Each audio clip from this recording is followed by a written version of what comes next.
E aí, meus queridos, tudo bem com vocês? Professor Diego falando mais uma vez aqui diretamente da Sala da Química. E hoje, no nosso dia de aula, a gente vai falar de um tema muito especial e que é muito importante para o seu vestibular. É eletrólise. Prepara o caderno, prepara a caneta e o lápis e vamos para a nossa aula de hoje. Vem comigo!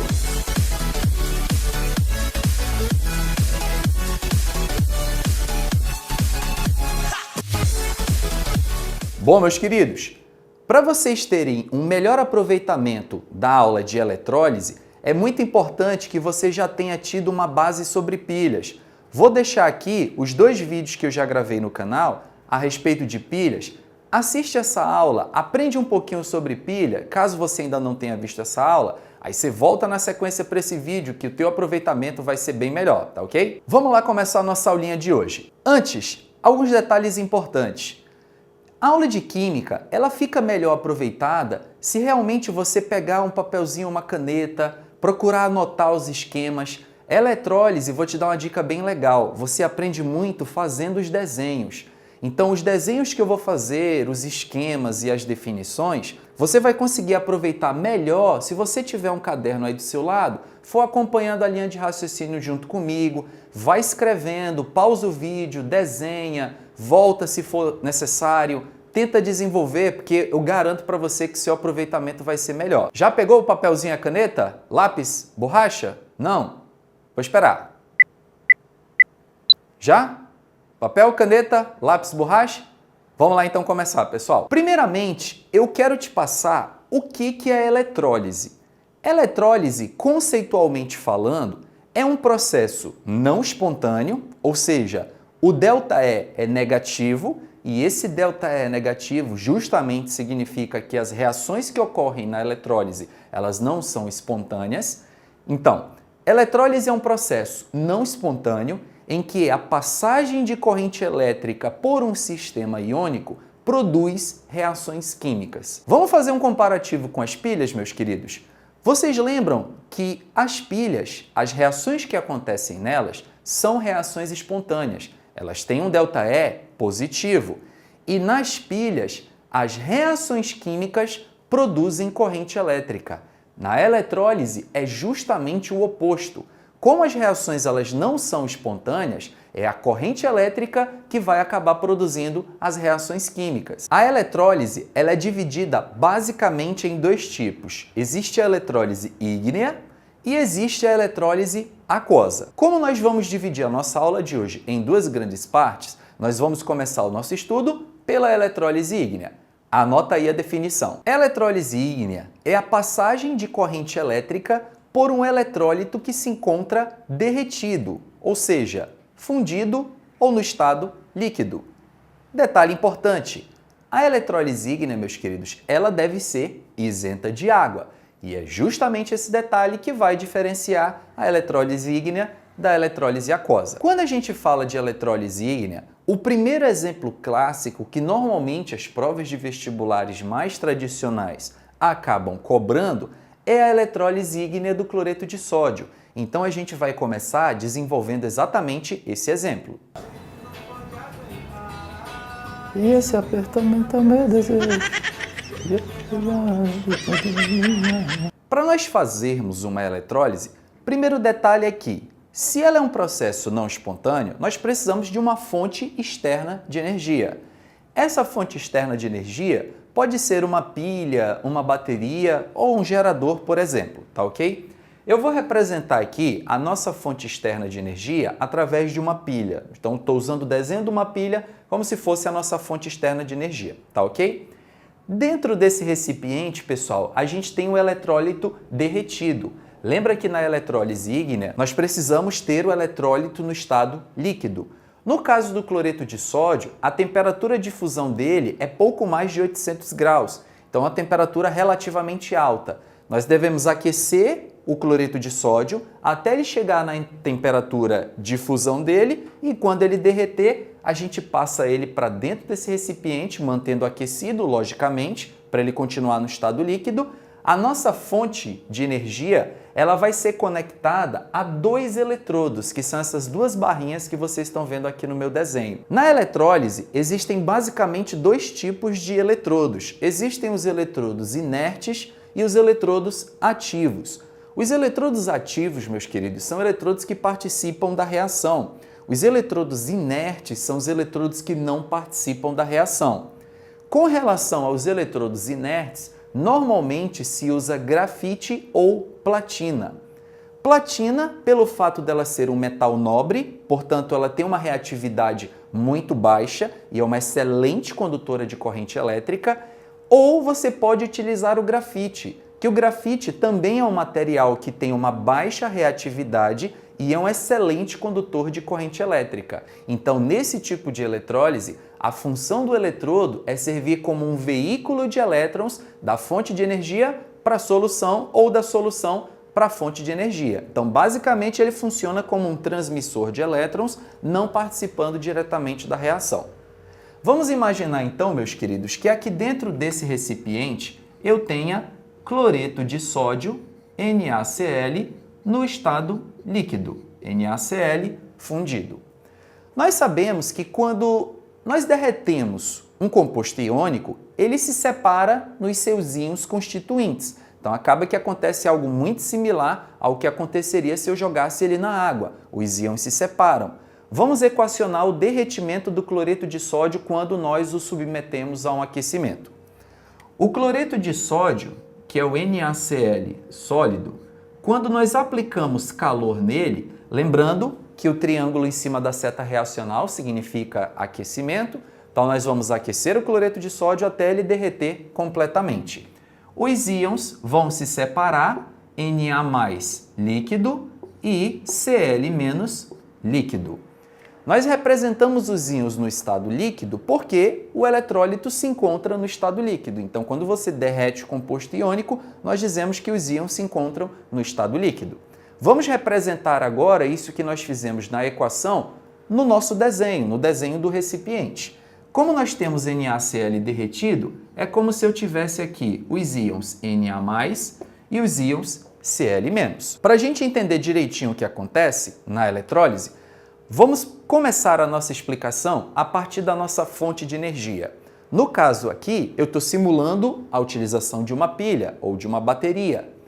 Na pilha ou nas baterias, os elétrons eles saem pelo polo negativo. Então, nós vamos colocar aqui o desenho dos elétrons saindo do polo negativo dessa pilha. E lembrando que os elétrons voltam, eles retornam ao gerador ou retornam à pilha pelo polo positivo, tá ok?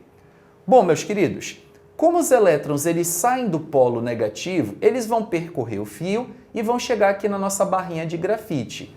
Isso significa que essa barra de grafite que está conectado no polo negativo da nossa pilha, ela vai ficar carregada de elétrons, ela vai ficar com muita carga negativa.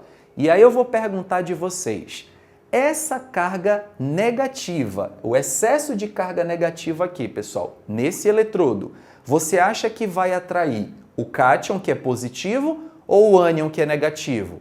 Claro que o cátion, que é positivo. Lembra que cargas de sinais opostos se atraem. Então, como esse eletrodo ele está com excesso de elétrons, porque os elétrons estão vindo pelo gerador, acaba que o sódio, que é o íon com carga positiva, vai ser atraído para esse eletrodo. E esse sódio, ao ser atraído, ele vai sofrer um processo de redução, porque vai acabar que, como ele vai se aproximar desse eletrodo, e esse eletrodo está cheio de elétrons, ele vai ser obrigado a receber esses elétrons. Peraí, professor, o senhor usou a palavra obrigado? Por quê? Porque lembra, meus queridos, que a eletrólise ela é um processo não espontâneo. Então, se você chegar para um sódio e perguntar assim: Oi, Na+, você tá afim de receber elétron? Sabe o que ele vai responder? Não, eu já estou com o octeto completo. Para que eu vou precisar receber mais elétrons? Portanto, meus queridos, fica mais que claro que a eletrólise de fato é um processo não espontâneo. Ela vai obrigar o Na+, que é uma espécie química que não quer receber elétrons, a receber elétrons. Então acaba que, contra a vontade do sódio, ele vai se aproximar desse eletrodo e vai receber esses elétrons. Quando o sódio receber esses elétrons, nós vamos ter a seguinte semi-reação de redução. O Na mais líquido, para sofrer redução, ele precisa receber um elétron, porque a carga do sódio é mais 1. Se fosse mais 2, ele receberia 2 elétrons e assim por diante.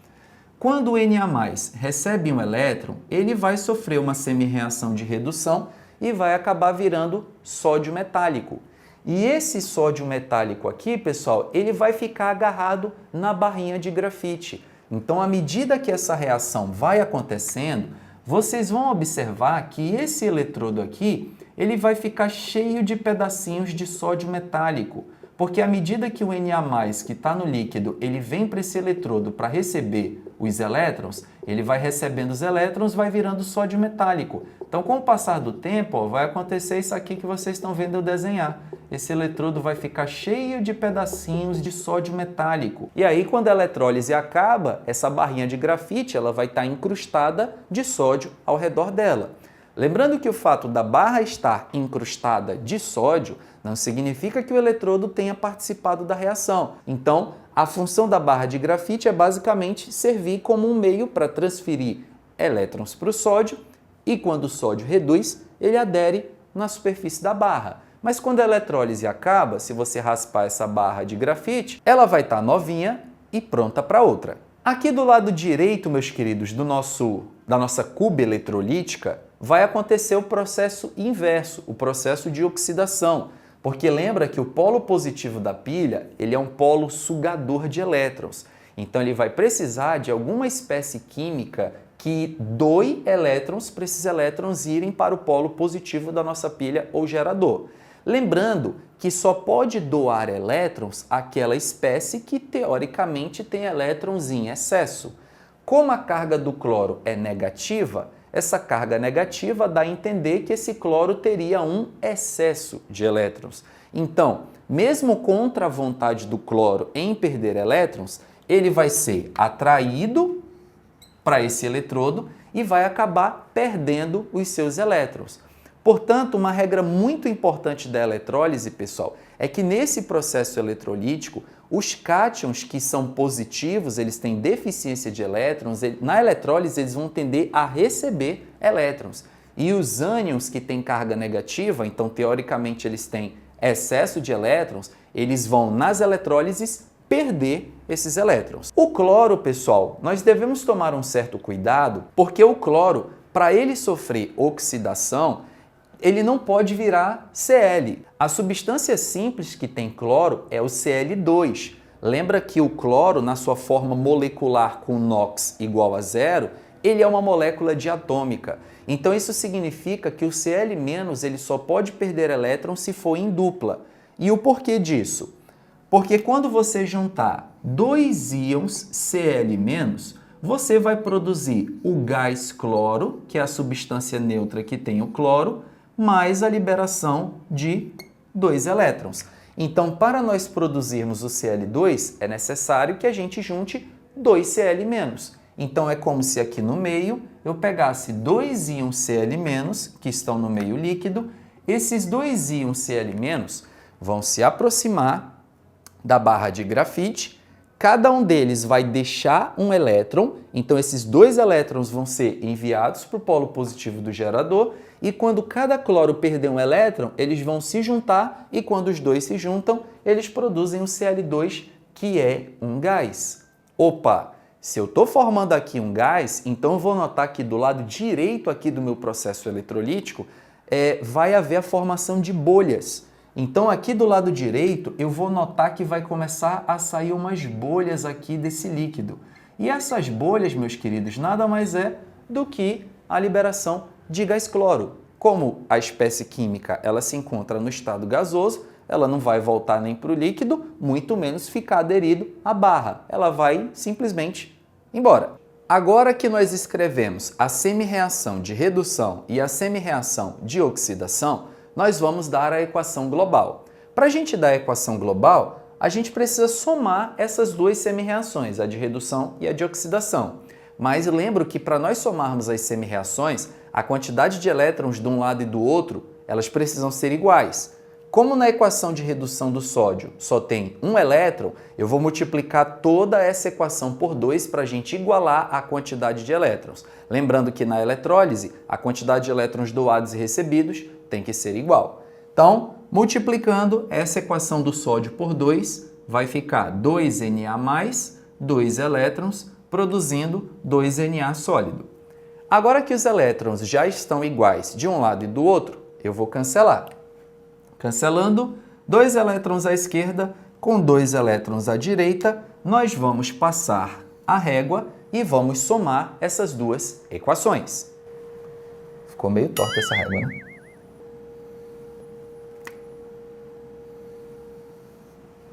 É melhor. Agora que nós cancelamos os elétrons, vamos passar a régua. Não, a régua já está passada. Agora que nós cancelamos os elétrons, meus queridos, vamos somar o que ficou do lado esquerdo e do lado direito das equações. Do lado esquerdo, nós temos 2Na líquido mais 2Cl líquido, produzindo do lado direito 2Na sólido, que é o sódio metálico, mais o Cl2, que é um gás. Essa é a equação global da eletrólise ígnea do cloreto de sódio. Portanto, a eletrólise ígnea do cloreto de sódio produz sódio metálico e gás cloro. Um outro detalhe que nós precisamos saber, meus queridos, e que é normalmente aí que entram as perguntas do vestibular. Onde é produzido o sódio metálico? No cátodo ou no ânodo? No polo positivo ou no polo negativo? A mesma pergunta eu faço para o cloro. Qual eletrodo o cloro é produzido? Bom, para a gente responder essa pergunta, eu coloquei uma informaçãozinha que a gente viu lá na nossa aula sobre pilhas, tá ok? Nós lembramos que a redução ela sempre vai acontecer no cátodo e a oxidação sempre vai acontecer no ânodo. Como é que você faz para lembrar isso, meu caro aluno? Lembra do macetezinho, ó, consoante, consoante, vogal, casa com vogal. Então, não tem como esquecer. A redução vai acontecer no cátodo, consoante, consoante, ok? E a oxidação sempre vai acontecer no ânodo, vogal, casando com vogal. Bom, na eletrólise, isso não muda. Essa noção ela serve tanto para pilha quanto para eletrólise. Mas vamos recordar nas pilhas. Quando a gente fala de pilha, meus queridos, na pilha, o cátodo ele é o polo positivo. E quando a gente fala de pilha, nas pilhas, o ânodo é o polo negativo. Lembra ânodo? Ânion, negativo. Cátodo, cátion, positivo. Como a eletrólise é considerado um processo como se fosse o oposto, meus queridos, ao que ocorre nas pilhas, é um processo não espontâneo, os químicos resolveram trocar o nome dos polos, só para deixar claro esse processo oposto. Então, na eletrólise, meus queridos, na eletrólise, o cátodo ele passa a ser chamado de polo negativo. Assim como na eletrólise, o ânodo passa a se chamar polo positivo. É a única coisa que vai mudar, pessoal, da pilha para a eletrólise. No cátodo, continua ocorrendo a redução, mas enquanto na pilha o cátodo é o polo positivo, na eletrólise, cátodo é polo negativo. No ânodo, vai continuar ocorrendo a oxidação, mas enquanto na pilha o ânodo é chamado polo negativo, na eletrólise o ânodo é chamado polo positivo. Eu vou te ensinar um macete bem bacana para você não esquecer esse detalhe. Lembra que lá na aula de pilhas, para você lembrar de potenciais cátodo e ânodo, eu te ensinei o macete do Mano D. Se você ainda não aprendeu o macete do Mano D, assiste lá as 2 aulas de pilha que você vai entender legal e esse macete ajuda bastante a responder as questões de pilha. Na eletrólise, eu vou te ensinar o macete do pão. Quando você for fazer uma questão de eletrólise, você vai lembrar do macete do pão. Só que eu vou escrever pão de um jeito um pouco diferente do que você está acostumado aqui, ó. Vamos escrever o pão de um jeito diferente. Escrevendo pão, você vai lembrar que esse P ele significa polo positivo, esse AN é de ânodo e esse O é de oxidação. Pronto. Fez uma questão de eletrólise, esqueceu os polos. Meu Deus do céu, quem é cátodo, quem é ânodo, quem oxida, quem reduz? Lembra do macete do pão. Positivo, ânodo, oxidação. Mas, meus queridos, não vai vacilar. Esse macete que eu estou te ensinando só vale para questões sobre eletrólise. Para pilha, usa o macete do Mano D. Porque ele ajuda você. Aplicando o macete do pão aqui para as nossas duas semi-reações, a oxidação está acontecendo aqui com o cloreto, Cl- que está sofrendo oxidação. Se o Cl- está sofrendo oxidação, significa que ele é produzido no polo positivo ou ânodo. O gás cloro é produzido no polo positivo ou ânodo da nossa eletrólise. Aqui em cima, ó, o gás cloro é produzido no polo positivo e o polo positivo é o ânodo da nossa eletrólise. Portanto, ao contrário, então, o sódio é produzido no polo negativo, também chamado cátodo da eletrólise. Então, esse nosso eletrodo aqui de grafite, ele é o polo negativo da nossa eletrólise, portanto, é o cátodo.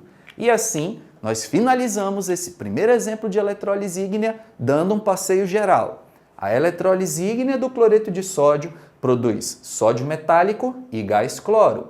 O sódio metálico é produzido no cátodo, que é o polo negativo da eletrólise, e o gás cloro é produzido no ânodo, que é o polo positivo da nossa eletrólise. Vamos a mais um exemplo, meus queridos, de eletrólise ígnea para ficar bem claro isso para você. Então, segue comigo. Gravando? Nesse próximo exemplo, meus queridos, nós vamos equacionar a eletrólise ígnea do óxido de alumínio. Então, acompanha comigo. O óxido de alumínio, a fórmula dele é Al2O3 e ele é um composto iônico, é um composto sólido. Lembra que para nós fazermos a eletrólise ígnea, a primeira coisa que a gente tem que se preocupar é aquecer o eletrólito para a gente separar os íons. Então, aquecendo o óxido de alumínio até ele entrar em fusão, ele vai se separar em 2Al3+ líquido mais 3O2- líquido. Separando em cátion e ânion, nós teríamos isso aí, tá ok? Bom, meus queridos, depois que nós derretemos o nosso eletrólito e os íons se separaram, nós vamos fazer a redução do cátion, lembrando que na eletrólise o cátion sempre vai tender a receber elétrons, e nós vamos fazer a oxidação do ânion, ou seja, o ânion sempre vai ter tendência a perder elétrons. Vamos lá. Aqui nós temos 2Al3+. Então, nós vamos pegar 2Al3+. Aqui, pessoal, cada alumínio tem carga 3+. Como são 2 alumínios, existem 6 cargas positivas. E para reduzir 6 cargas positivas, eu vou precisar fornecer 6 elétrons para o alumínio. Quando eu fornecer 6 elétrons para o alumínio, nós vamos formar 2Al sólido. Tá ok? Então, eu tenho 2Al3+, cada alumínio está recebendo 3 elétrons, então 2 alumínios vão receber 6 elétrons, e na hora que sofrer redução, 2Al sólido. Eu sei que você deve estar vendo que essa equação daria para a gente simplificar por 2, mas a gente tem que lembrar no final que a quantidade de elétrons a gente vai precisar igualar. Então, pegando o coeficiente estequiométrico aqui de cima, você não vai precisar se preocupar com esse ajuste de elétrons no final. Isso aí já vai ser feito de forma automática. No caso aqui, então, do oxigênio, meus queridos, nós temos 3O2-. Então, vamos escrever aqui, ó, 3O2-. O oxigênio, pessoal, quando ele perde elétrons, o íon O2-, ele vai se reduzir para a forma neutra do oxigênio, que é o gás oxigênio. E o gás oxigênio, a fórmula dele é O2. Só que para nós balancearmos essa equação, como do lado esquerdo tem 3 oxigênios, eu vou precisar ter 3 oxigênios do lado direito. Para ter 3 oxigênios, aqui eu vou colocar 3 meios no balanceamento. Aí eu tenho 3 oxigênios de cada lado. Meus queridos, cada oxigênio tem carga 2-. Então, se você tem 3 oxigênios, você vai ter 6 cargas negativas. Então, quando eu pegar 3O2 e arrancar 2 elétrons de cada um, eu vou ter uma perda total de 6 elétrons. Então, aqui do lado direito, 6 elétrons. Perceberam aquele detalhezinho que eu falei para vocês? Pegando os coeficientes estequiométricos, a quantidade de elétrons já sai igual de um lado e do outro. Agora, o que nós fazemos? Vamos cancelar elétron da direita com elétron da esquerda e junta tudo que sobrou. Do lado esquerdo, senhores, o que nós temos? 2Al3+, líquido, mais 3O2- líquido. Lado direito nós temos 2Al sólido mais 3 meios de O2 gasoso. Essa é a equação global da eletrólise ígnea do óxido de alumínio. Agora vamos identificar onde cada substância é produzida, cátodo e ânodo. Lembra que eu ensinei que na eletrólise nós usamos o macete do pão, positivo, ânodo, oxidação. A reação de oxidação é essa aqui de baixo, que o elétron vem no produto, alguém está perdendo elétron, oxidação. Então vamos aplicar o pão aqui nessa equação de baixo. Como essa equação é de oxidação, então isso significa que o oxigênio é produzido no polo positivo, ou ânodo, da nossa eletrólise, e o alumínio, o contrário, é produzido no polo negativo, ou cátodo. Fazendo a leitura geral da equação, a eletrólise ígnea do óxido de alumínio produz alumínio metálico e gás oxigênio. O alumínio metálico é produzido no cátodo, polo negativo da nossa eletrólise, e o gás oxigênio é produzido no polo positivo ou ânodo da nossa eletrólise. E a eletrólise ígnea, meus queridos, é basicamente isso. Como ela é isenta de água, as equações são mais simples de serem somadas. Agora vamos dar uma olhada na sequência na eletrólise aquosa.